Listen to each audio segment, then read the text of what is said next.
Study IQ IAS, अब तैयारी हुई अफोर्डेबल। दोस्तों, अगर आप या आपका कोई भी जानने वाला दोस्त या फिर भाई बहन स्टेट PCS की तैयारी कर रहा है तो स्टडी IQ के नए इनिशिएटिव PCS सारथी को सब्सक्राइब करना मत भूलिएगा। लिंक्स आपको डिस्क्रिप्शन में मिल जाएंगी।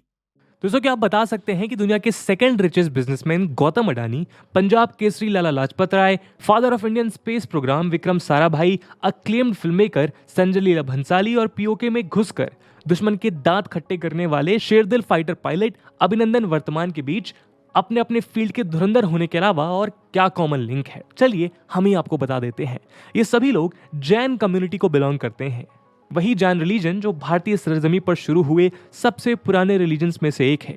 वही जैन कम्युनिटी जो 2011 सेंसस के अकॉर्डिंग यूं तो इंडिया की पॉपुलेशन की महज 0.4% ही है, लेकिन इंडिया के इनकम टैक्स कलेक्शन में 24% से भी ज्यादा कंट्रीब्यूट करती है। यही नहीं, अगर हम नेशनल फैमिली हेल्थ सर्वे 5 के डेटा पर नजर डालें तो हम पाएंगे कि जैन कम्युनिटी इंडिया की रिचेस्ट रिलीजियस कम्युनिटी है, जिनकी 80% पॉपुलेशन हाईएस्ट वेल्थ क्विंटाइल को बिलोंग करती है, जबकि इस कम्युनिटी की केवल 1.6% पॉपुलेशन इंडिया के पूरे सेक्शन में आती है। ऐसे में प्रश्न ये उठता है कि वो कौन से कारण हैं कि जो जैन रिलीजन आज से हजारों साल पहले वर्धमान महावीर जी की शिक्षा से प्रेरणा लेकर अहिंसा के पाथ पर आगे बढ़ रहा था, वो आज इंडिया की ही नहीं बल्कि वर्ल्ड की वेल्दिएस्ट कम्युनिटीज में से एक बन गया। और क्यों इसे बिलोंग करने वाले लोग और परिवार देश विदेश में बड़े बड़े बिजनेस हाउसेस रन कर रहे हैं। अब अगर हम आपसे कहें कि इस प्रश्न का जवाब भी जैनिज्म की रिलीजियस टीचिंग्स में ही छुपा है तो आप शायद इस बात पर विश्वास नहीं करेंगे। तो चलिए आज हम इसी विषय पर चर्चा करते हैं और साथ ही इस बारे में भी जानने की कोशिश करते हैं कि कैसे जैन रिलीजन ने ही इस कम्युनिटी को भारत का कुबेर बना दिया। लेकिन दोस्तों, आगे बढ़ने से पहले मैं आपको बता दूं कि इस वीडियो की इंपॉर्टेंस UPSC मेंस के पेपर 1 के लिहाज से काफी ज्यादा इंपॉर्टेंट है। इसके बारे में वीडियो के अंत में और भी बात करेंगे, पर फिलहाल के लिए अपने डिस्कशन को हम आगे बढ़ाते हैं। अभी नहीं तो कभी नहीं। दोस्तों, UPSC प्री मेंस के लिए स्टडी IQ का last live foundation batch launch हो चुका है, जिसमें कुछ ऐसे यूनिक फीचर्स हैं जो आपको कहीं नहीं मिलेंगे। 900+ आवर्स का लाइव कंटेंट, UPSC के आयरन गेट यानी प्रीलिम्स में आपको परिपक्व करने के लिए प्रीलिम्स के प्रैक्टिस क्वेश्चंस दिए जाएंगे, आपके मेंस के आंसर में डिफरेंट डायमेंशंस ऐड करने के लिए और आपके सोचने के तरीके में डिफरेंट पर्सपेक्टिव्स ऐड करने के लिए मेंस की आंसर राइटिंग प्रैक्टिस करवाई जाएगी, और आपके डाउट्स को किसी भी समय क्लियर करने के लिए आपको एक गेम चेंजिंग फीचर मिलेगा जो है 1-to-1 मेंटोरशिप, जिसके अंतर्गत आपको एक मेंटोर अलॉट किए जाएंगे, जिनके साथ आप एकेडमिक और नॉन एकेडमिक डाउट्स कभी भी क्लियर कर सकते हैं। और रेगुलर बेसिस पे फॉर्मर एंड वर्किंग ब्यूरोक्रेट्स के साथ ग्रुप मेंटोरशिप भी इन बैचेस का इंपॉर्टेंट फीचर है। और दोस्तों, ये सब कुछ आपको मिल सकता है मात्र 18,999 के सुपर डिस्काउंटेड प्राइस पे अगर आप AG live coupon code use करते हैं। इन बैचेस में क्लासेस की शुरुआत 18 अक्टूबर इवनिंग 6 PM से हो रही है। तो अब आप भी अपनी UPSC की तैयारी की तरफ एक फाइनल कदम उठाइए और AG लाइव कूपन कोड को यूज करके देश के सर्वश्रेष्ठ UPSC लाइव बैचेस को ज्वाइन करिए। बाकी सभी अपडेट्स के लिए आप मुझे मेरे सोशल मीडिया हैंडल्स पे फॉलो कर सकते हैं।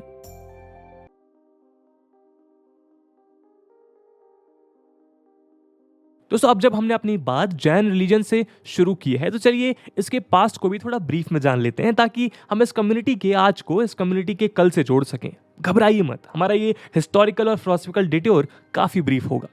वैसे भी जैनिज्म जैसी डीप और रिच फिलोसफी को समझने और समझाने के लिए बहुत गहन अध्ययन की जरूरत है, जो हमारे इस छोटे से वीडियो में नहीं समा सकता। इसलिए हम इसे केवल उतना ही डिस्कस करेंगे जितना हमारे लिए इस कम्युनिटी का आज समझने के लिए जरूरी है। दोस्तों, जैन धर्म के रिलीजियस स्क्रिप्चर्स के अनुसार जैनिज्म इस धरती पर हमेशा से मौजूद रहा है और समय समय पर जैन धर्म के तीर्थंकरों ने जन्म लेकर समाज को नई दिशा दिखाई है। इन स्क्रिप्चर्स के अनुसार जैन धर्म में 24 तीर्थंकर हुए हैं, जिसमें ऋषभदेव जी पहले तीर्थंकर थे जिन्होंने लाखों साल पहले इस धरती पर जन्म लिया था। हालांकि अवेलेबल हिस्टोरिकल रिकॉर्ड्स के अनुसार केवल आखिरी 2 तीर्थंकर यानी लगभग 9th सेंचुरी BC में जन्मे 23rd तीर्थंकर पार्श्वनाथ जी और 6th सेंचुरी BC में जन्मे महावीर जी के बारे में ही जानने को मिलता है।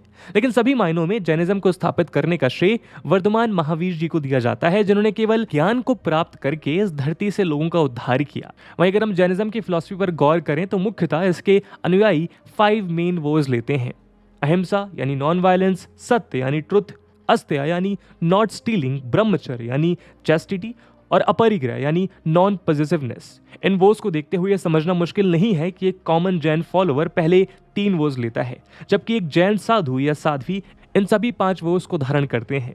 यही नहीं, इस धर्म का मेन मोटो ही परस्परोपग्रहो जीवानाम है, जिसका मतलब है कि आत्मा का परम धर्म ही परोपकार करना है। साथ ही इस धर्म में गॉडली फिगर्स के बजाय कर्मा को प्रायोरिटी दी जाती है। यही कारण है कि जैनिज्म में अपने वोस को बड़े अनुशासन के साथ फॉलो किया जाता है और इनमें भी जैन थियोलॉजी नॉन वायलेंस के वो को अटमोस्ट इंपॉर्टेंस दी जाती है। पर आप शायद आपके मन में ये प्रश्न उठ रहा होगा कि फिलॉसफी का आखिर उनके रिच होने से क्या संबंध है। तो चलिए हम आपके इस क्वेश्चन को भी एड्रेस कर देते हैं।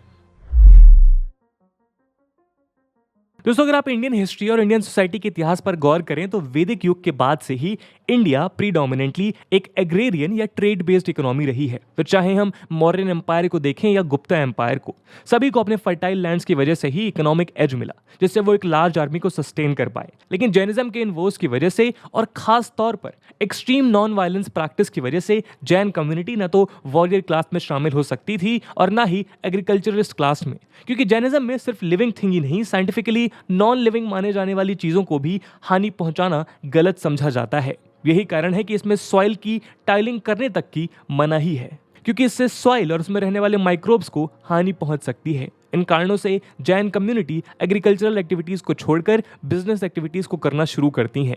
साथ ही उनके दूसरे वोज जैसे सत्य और अस्त्या की वजह से हमेशा से इंडिया में इस कम्युनिटी को ट्रस्टवर्दी माना जाता रहा है। यही नहीं, अगर हम फिर से जैनिज्म की हिस्ट्री पर गौर करें तो लगभग चंद्रगुप्त मौर्य के शासन के दौरान ही जैन ट्रेडिशन 2 हिस्सों में बंट गया था, जिसमें से एक आचार्य भद्रबाहु के नेतृत्व में आज के कर्नाटका स्टेट में बसा और जबकि दूसरा आचार्य स्थूलीभद्र के नेतृत्व में मगध में ही रुक गया। और इस तरह से जैन धर्म दिगंबर और श्वेतांब सेक्ट में डिवाइड हो गए। लेकिन इसके चलते समय के साथ ये देखने को मिला कि इंडिया में जिस जैनिज्म की शुरुआत उसके ईस्टर्न रीजन में हुई थी, उसे अगर आज की स्थिति में देखें तो हम पाएंगे कि ज्यादातर जैन कम्युनिटी वेस्टर्न इंडिया में ही कंसंट्रेटेड है।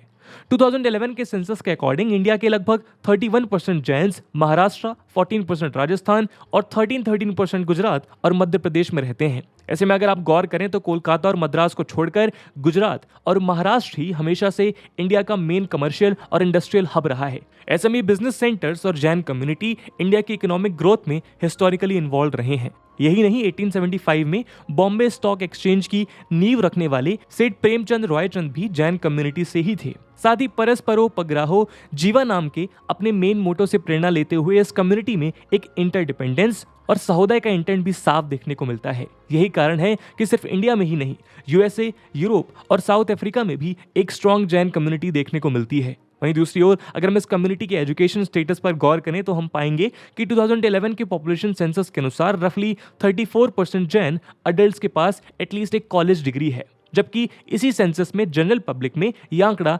9% ही है।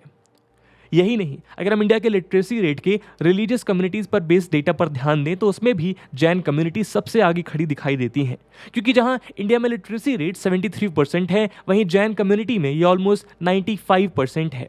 साथ ही कम्युनिटी की विमेन का लिटरेसी रेट भी एटमोस्ट 93% है, जो इस कम्युनिटी में विमेन एम्पावरमेंट और इक्वल स्टेटस को भी दर्शाता है।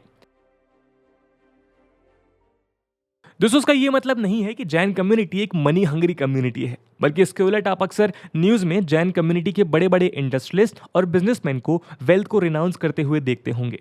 अगर हम 2022 की ही बात करें तो जनवरी 2022 में फार्मास्यूटिकल मैग्नेट भूपेंद्र डाकलिया ने अपनी 30 करोड़ की सारी संपत्ति दान करके अपने पूरे परिवार के साथ वैराग्य धारण कर लिया।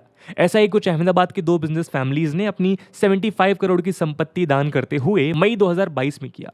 वहीं बालघाट में ऐसा ही कुछ जून 2022 में देखने को मिला। और ऐसा करने के पीछे एक बड़ा कारण यही है कि कम्युनिटी कर्म प्रधान है, जिसमें जहां एक और फेयर मीन से अपनी लाइवलीहुड को अर्न करने को प्रायोरिटी दी जाती है, तो वहीं दूसरी ओर सोसाइटी को सर्व करने और अपने वर्स पे खड़े उतरने को भी उतनी ही इंपॉर्टेंस दी जाती है। यही कारण है कि आज के ग्लोबल वार्मिंग के युग में जैन फिलॉसफी को उसको रोकने के जरिए के रूप में देखा जा रहा है। और ऐसा इसलिए क्योंकि जैसा हमने आपको बताया कि जैन फिलॉसफी के रूट्स एनवायरमेंटलिज्म तक जाते हैं, जिसमें प्रकृति से की गई किसी भी तरह की छेड़छाड़ को वायलेंस माना जाता है। यही कारण है जहां आज एनवायरनमेंट को ध्यान में रखते हुए एक और वेजिटेरियनिज्म या फिर वीगनिज्म को प्रमोट किया जा रहा है। वहीं अगर हम 2021 में छपी प्यू रिसर्च रिपोर्ट सेंटर की एक रिपोर्ट पर नजर डालें तो हम पाएंगे कि ऑलमोस्ट 92% इंडियंस जैन अहिंसा की फिलॉसफी को परस्यू करते हुए वेजिटेरियन डाइट फॉलो करते हैं in line with guidance to pursue ahimsa. यहां तक कि इस सर्वे के अनुसार 67% जैन्स रूट वेजिटेबल्स जैसे potato, onion, garlic, carrot etcetera से भी परहेज करते हैं। और ऐसा इसलिए है क्योंकि जैन धर्म के अनुसार रूट वेजिटेबल्स को कंज्यूम करना एक पूरे प्लांट को डिस्ट्रॉय करने जैसा है, जो कि एक वायलेंस है। ऐसे में रिलीजन और उसके प्रैक्टिसेस अपने आप में कंटेम्प्रेरी टाइम्स के अकॉर्डिंग रेलेवेंट दिखाई पड़ते हैं। दोस्तों, जैन शब्द का ओरिजिन संस्कृत भाषा के शब्द जिना से हुआ है। इसका मतलब है कनकरर या विक्टर। और जैसा हमने अपने वीडियो में देखा कि सच में ये कम्युनिटी इसे प्रूव करती देखी जा सकती है। और ऐसा इसलिए भी है क्योंकि जहां एक और जैन कम्युनिटी को जनवरी 2014 में गवर्नमेंट ऑफ इंडिया ने national commission for minorities act 1992 के सेक्शन 2C के अकॉर्डिंग माइनॉरिटी स्टेटस अवार्ड किया, लेकिन ऑफिशियली इंडिया की सबसे छोटी माइनॉरिटी रिलीजियस कम्युनिटी होने के बाद भी इस कम्युनिटी ने कभी भी अपने इस स्टेटस को एक माइनॉरिटी कार्ड की तरह यूज नहीं किया। और उसके पलट अपने कर्म को पूजा मानते हुए उन्होंने भारत जैसे डाइवर्सिटी से भरे देश में अपनी एक अलग पहचान बनाई। साथ ही इस देश के कल्चर की मिठास में अपनी निस्वार्थ सेवा और रिच और ग्राउंडेड फिलॉसफी से कुछ मिठास और जोड़ दी। तो दोस्तों, ये थी कहानी जैन धर्म की। और जैसे कि हमने वीडियो के पहले भाग में बताया था कि इस वीडियो की इंपॉर्टेंस यूपीएससी मेंस के लिहाज से काफी ज्यादा है, तो उसी इंपॉर्टेंस को देखते हुए एक सवाल हम आपके लिए छोड़कर जा रहे हैं, जिसको आपको कमेंट सेक्शन में आंसर करना है। And the question is, the spirit of tolerance and love is not only an interesting feature of Indian society from very early times, but it is also playing an important part at the present. Elaborate. And with this question, my friends, that's it for the video. I hope आपको video पसंद आई होगी, और अगर पसंद आई है तो अपने दोस्तों के साथ शेयर करना मत भूलिएगा। हम मिलते हैं अगले वीडियो में, तब तक के लिए जय हिंद, जय भारत। स्टडी IQ IAS, अब तैयारी हुई अफोर्डेबल।